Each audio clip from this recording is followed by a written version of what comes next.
En vídeos anteriores hemos analizado que el número de casos reales es mucho más elevado que el número de casos oficiales y hemos analizado las repercusiones que tienen sobre el sistema sanitario, si colapsará y cómo se asocia el aumento de mortalidad. Ahora llega el momento en el que demos un pequeño análisis de qué es lo que nosotros podemos hacer y por qué tenemos que seguir las medidas que implementan los gobiernos. Para ello tienes que entender que hay muchas posibilidades para poder detener que una epidemia acabe siendo una pandemia, pero estamos en un estado muy avanzado. Es muy complicado que podamos aplicar muchas medidas y en definitiva tenemos dos alternativas.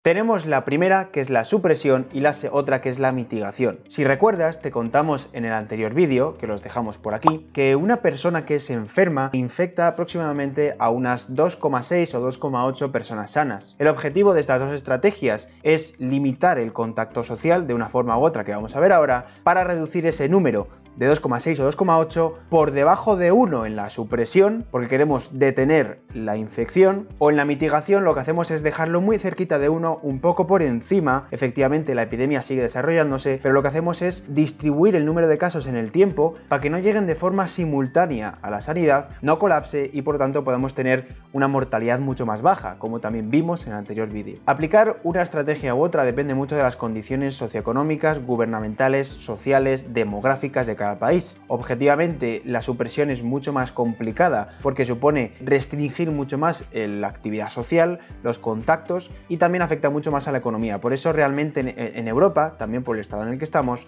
se aplica un poco más la estrategia de mitigación, es decir, ralentizar los casos en el tiempo para que la sanidad sí que pueda abarcarlo. Entonces lo que tenemos que hacer en definitiva es aplastar la curva. No tenemos que eliminarla, tenemos que aplastarla. Si ves ahí en la gráfica, la parte morada son los casos que están por encima de la capacidad del sistema sanitario, que recuerda que eso era lo que aumentaba mucho la mortalidad, la multiplicaba hasta por 8. Lo que tenemos que hacer es que esos casos, como veis, vayan bajando y se encuentren por debajo de la línea naranja, que es la capacidad real del sistema sanitario. Si analizamos un poquito lo que hizo el gobierno chino, podéis ver que el día 23 de enero de 2020, este día en el que se detectaron 400 casos oficiales, que en realidad eran 2.500 nuevos casos ese mismo día, se hizo el lockdown de la ciudad, es decir, se cerró la ciudad de Wuhan, la región de Hubei, se limitó el tráfico de personas, la gente estaba en sus casas y veis que el número de casos reales de cada día, las barras azules, de repente empezó a disminuir. Eso significa que las medidas del gobierno realmente funcionaron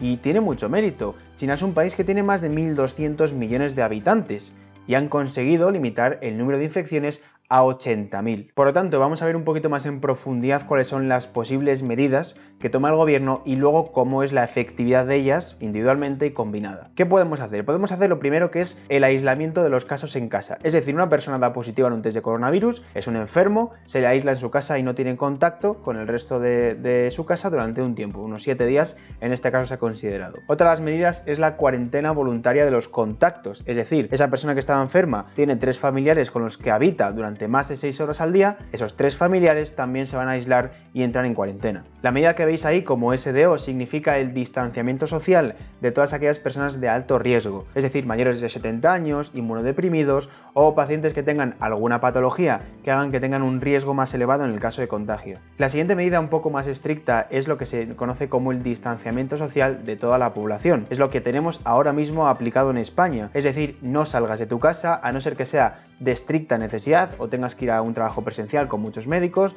o tengas que ir a comprar comida a un supermercado. En el resto de situaciones no sales de casa y te quedas hasta que el gobierno dictamine que sea seguro salir. Y la última medida que vamos a considerar en este análisis va a ser el cierre de escuelas y universidades. Entonces, ¿qué efecto real tienen estas medidas aplicadas sobre la dinámica de crecimiento de esta pandemia? Pues lo vamos a ver en la siguiente gráfica. Suponiendo que las medidas se empezasen a aplicar desde finales de marzo y durante 3 meses de duración, pues lo que ocurre es que veis que el pico que veis ahí es el número de camas de UCI, de cuidados intensivos, que están ocupadas por cada 100.000 habitantes. Lo importante es que, si te das cuenta, la línea negra representa el caso en el que no hacemos nada. Es un pico mucho más elevado que si empezamos a aplicar medidas. Y la medida que mejor funciona es la línea azul, en la que hacemos aislamiento de los casos que son de riesgo elevado, que habíamos dicho que era generalmente pues, personas mayores de 70 años, inmunodeprimidos o pacientes con otras patologías que hagan que tengan un especial riesgo si contraen la enfermedad. ¿Y por qué esta medida es la que mejor funciona? Porque si te das cuenta, estamos considerando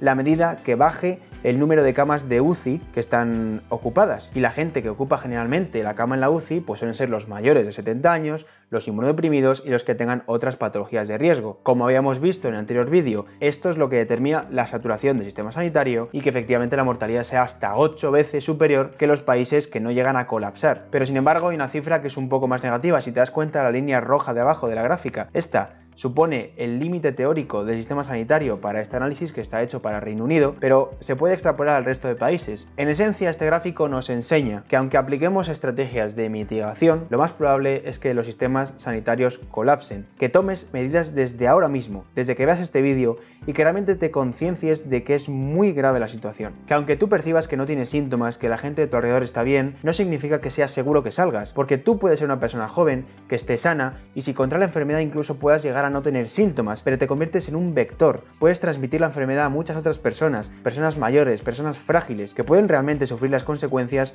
de esta devastadora pandemia. Pero estos son modelos matemáticos que nos hablan del futuro. ¿Tenemos algún reflejo histórico en el que se hayan aplicado medidas de mitigación como el distanciamiento social y que realmente hayan funcionado? Sí, las tenemos. Durante la gripe del 1918, también conocida como la gripe española, en Estados Unidos, por ejemplo, tenemos dos ciudades, Filadelfia y San Luis, en las que se aplicó medidas de distanciamiento social, que fue San Luis, y Filadelfia no lo hizo. En este gráfico podemos ver cómo efectivamente en Filadelfia, que no se aplicaron medidas, la mortalidad llegó a ser de hasta 5 veces más elevada por 100.000 habitantes que en el caso de San Luis, porque San Luis, aunque veis que alargó durante más tiempo la enfermedad, sin embargo llegó a controlarla mucho mejor. Y eso es lo que tenemos que hacer exactamente ahora. ¿Y cuándo tenemos que tomar todas estas medidas de las que estamos hablando? Pues tenemos que tomarlas desde ya, lo antes posible. El coste de la espera en este caso es súper alto. Lo mejor es contarlo con números porque los números siempre cuentan la historia. En el caso de China, si hubiesen esperado un solo día más, habrían 40% más de casos. Vamos a ver finalmente las conclusiones que podemos sacar de todo esto. Hemos visto en los vídeos de esta serie, lo primero, que el número de casos reales es mucho más elevado que el número de casos oficiales. Lo segundo que hemos visto es que la sanidad puede llegar a colapsar con las cifras que tenemos hasta ahora y que si colapsa, la mortalidad se puede multiplicar hasta por 8, según los datos que tenemos hasta ahora. Y finalmente hemos visto que efectivamente hay que tomar medidas drásticas y tomarlas ya. No es una cuestión política, no es una cuestión ideológica, es una cuestión de sentido común y cada uno de nosotros, tú que estás viendo este vídeo ahora, tienes forma de aportar, tienes responsabilidad de actuar y hacerlo no te va a costar nada. Sencillamente reduce las veces que salgas de casa, ten la máxima higiene que puedas. Si vives con gente mayor o con niños o con gente especialmente más lábil ante esta enfermedad, toma las máximas precauciones que puedas y no lo hagas por ti, hazlo por todos. Lo que tienes que entender es que estas medidas drásticas solamente funcionan si todos y cada uno de nosotros nos comprometemos realmente con apoyar por esta causa.